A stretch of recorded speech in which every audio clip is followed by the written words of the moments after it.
April 1994, pesawat yang mengangkut Presiden Habyarimana yang berasal dari suku Hutu ditembak jatuh.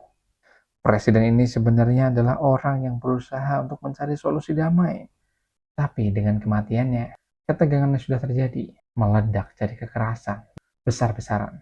Setelah kejadian itu, pemerintahan Hutu mulai menyebarkan propaganda yang menganggap bahwa Tutsi adalah pemberontak yang harus. Assalamualaikum warahmatullahi wabarakatuh. Balik lagi sama gua Ferry Irawan di segmen Conspiracy Creepy. Dimana pada segmen kali ini gua akan bahas berbagai hal di seluruh dunia yang menarik, penuh konspirasi, dan akan diulas secara mendalam dan secara detail. Dan kali ini kita akan membahas salah satu peristiwa paling gelap yang ada dalam sejarah dunia. Yaps, apalagi kalau bukan genosida Rwanda. Mungkin banyak dari kalian yang udah pernah mendengar daripada genosida Rwanda. Cuman kalian pasti nggak tahu detailnya kayak mana kan? Atau udah tahu? Jadi di video ini gue akan mengupas tuntas tentang kejadian itu dengan bahasa yang mudah dimengerti dan secara singkat, padat, dan tepat. Yuk kita langsung masuk ke ceritanya. Jadi, genosida Rwanda terjadi pada tahun 1994 di salah satu negara kecil di Afrika Tengah, yaitu Rwanda. Buat yang nggak tahu Rwanda, nanti kalian bisa search sendiri ya. Dan dalam waktu yang sangat singkat, kurang lebih 100 hari, 800.000 jiwa meninggal sia.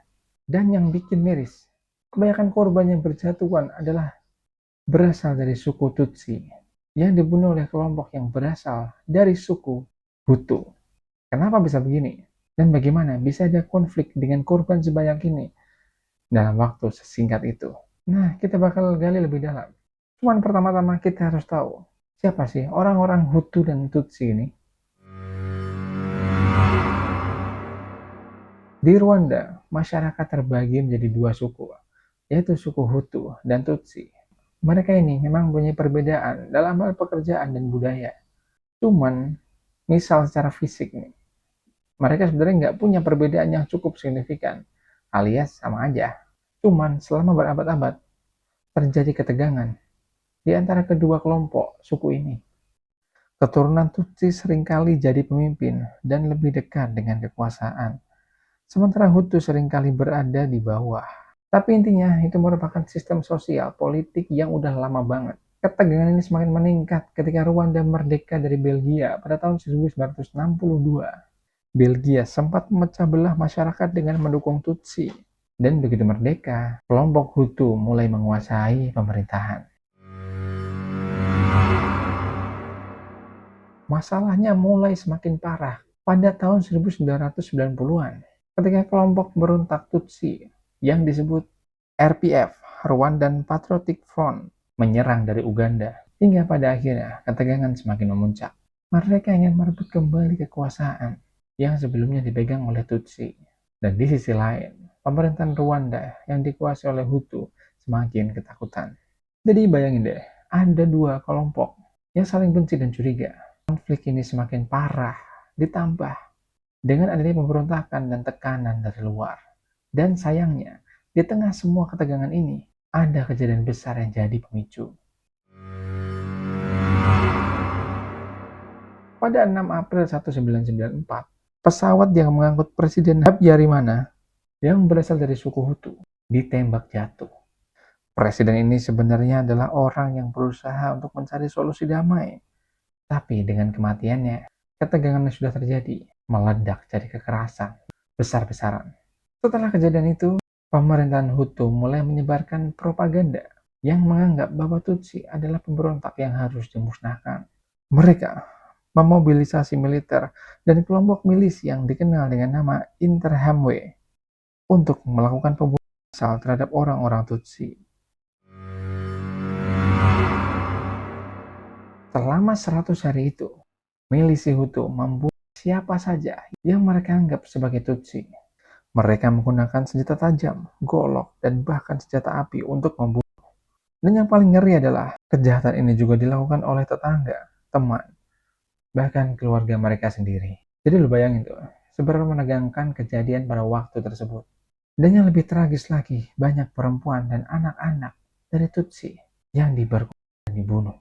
Kejahatan ini benar-benar merusak tatanan sosial Rwanda, keluarga, teman, semuanya terpecah.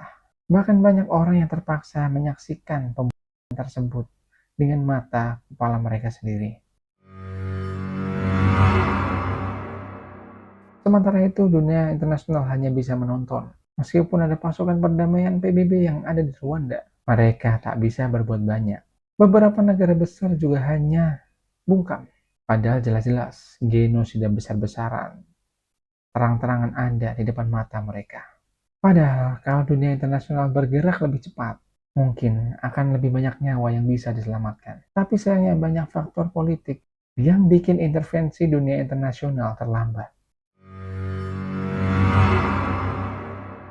Genosida ini akhirnya berhenti setelah pasukan Tutsi yang dipimpin oleh Paul Kagame berhasil merebut ibu kota Kigali pada Juli 1994. Pemerintah Hutu yang bertanggung jawab atas pembunuhan ini pun jatuh, dan Rwanda mulai mencoba untuk bangkit kembali. Setelah genosida, Rwanda menghadapi tantangan besar dalam hal rekonsiliasi. Negara ini harus menyembuhkan luka yang sangat mendalam dan mulai memprosesnya dengan cara yang berbeda, termasuk melalui pengadilan genosida yang disebut Gacaca Courts. Genosida di Rwanda merupakan pelajaran sangat penting buat kita semua tentang bagaimana kebencian dan ketidakadilan bisa menghancurkan sebuah bangsa. Namun Rwanda juga menunjukkan bahwa walaupun luka tersebut sangat dalam, negara ini bisa bangkit dan mulai merangkak menuju ke perdamaian dan kemajuan. Proses pemulainya memang masih panjang, namun mereka sudah berusaha. Rwanda sekarang sudah jauh lebih baik, dan dunia bisa belajar dari tragedi ini agar kejadian serupa tidak terjadi untuk kedua kalinya. Jadi itu dia cerita tentang genosida Rwanda. Semoga video ini bisa memberikan gambaran yang jelas dan gamblang tentang kejadian genosida di Rwanda. Dan bagaimana kita bisa terus belajar untuk hidup berdampingan dalam kedamaian. Jangan lupa like, komen, dan subscribe buat video-video lainnya yang gak kalah seru. Gua Ferry Rahman, dan see you the next content.